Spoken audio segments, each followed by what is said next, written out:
Good morning बेटा। ये आपका असाइनमेंट वर्क है 50 नंबर का।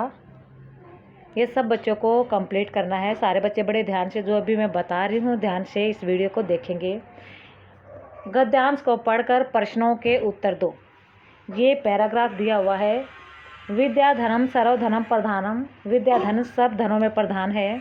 विद्या गुप्त धनम अस्ति। विद्या गुप्त धन है।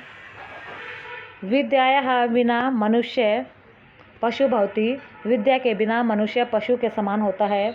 जन है विद्या ज्ञानम प्राप्नोति। और मनुष्य विद्या से ही ज्ञान प्राप्त करते हैं। विद्वान सर्वत्र पूज्यते। विद्वान सभी जगह पूजे जाते हैं। विद्या विदेशे अपि सहायताम करोति। विद्या विदेश में भी सहायता करती है। ये आपका गद्यांश है और इसी गद्यांश के आधार पर आपको प्रश्नों के उत्तर देने हैं। पहला प्रश्न है, एक पद में उत्तर दो। एक पद का मतलब होता है बेटा एक वर्ड में, वन वर्ड। ठीक है। सर्वश्रेष्ठम धनम किम अस्ति। सर्वश्रेष्ठ धन कौन सा है, इस गद्यांश में लिखा हुआ है। आप ध्यान से इसको पढ़ोगे और उसके बाद उत्तर लिखोगे। विद्या बिना के पशु भवति। विद्या के बिना कौन पशु होता है, ये भी इसमें आंसर दिया हुआ है। अगला प्रश्न है, पूर्ण वाक्य में उत्तर दो। पूर्ण वाक्य का मतलब होता है फुल सेंटेंस में। विदेशी का सहायताम करोति। विदेश में कौन सहायता करती है, इसका उत्तर भी इसी पैराग्राफ में दिया हुआ है। ठीक है। अब अगला सवाल है, यथा निर्देशानुसारम उत्तर। जैसा क्वेश्चन पूछा गया है उसका उसी हिसाब से उत्तर देना है। पहला है, विद्वान इति पदस्य किम विलोम पदम प्रयुक्तम। विद्वान का विपरीतार्थक शब्द क्या है। इसमें से जो 4 दे रखे हैं इनमें से एक है, वो आप लिखोगे। अगला है, अस्ति इति क्रियापदस्य कर्तृपदम किम। अस्ति जो क्रियापद है वह किसके लिए आया है, यहाँ पर कर्ता कौन है। इन 4 में से जो कर्ता है वो आप टिक लगा दोगे। ठीक है। अब अगला सवाल है, मंजूषात है समानार्थक पदानि चित्वा लिखित। मंजूषा से समानार्थक पदों को आपको लिखना है। ये है मंजूषा। इसमें कुछ शब्द दे रखे हैं।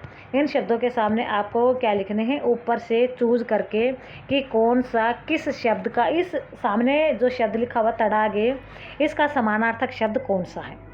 समानार्थक का मतलब होता है पर्यायवाची। ठीक है। इस तरह से ये वाला क्वेश्चन कंप्लीट करोगे।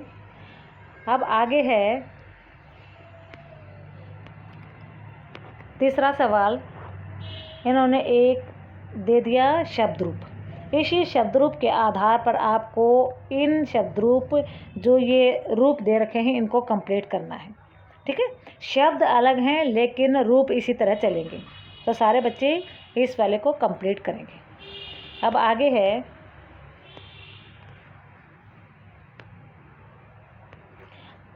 आगे वाला है, समुचित धातु रूपी रिक्त स्थान पूर्यत। अब जो ये वाला सवाल है, चौथा सवाल, इसमें क्या है। चौथा सवाल ये है बेटा, चौथे सवाल में गम धातु का लरिट लकार का रूप है।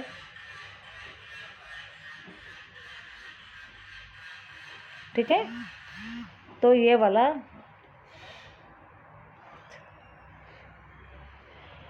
वाला रूप आप पूरा करोगे। अब अगला सवाल है, संस्कृत भाषा में 1 से 50 तक आपको गिनती लिखनी है। 1 से 50 तक संस्कृत में गिनती लिखनी है। अगला प्रश्न है, पाठ्य पुस्तक में से किसी भी अनुच्छेद, कोई भी अनुच्छेद को देखकर संस्कृत में सुलेख लिखोगे।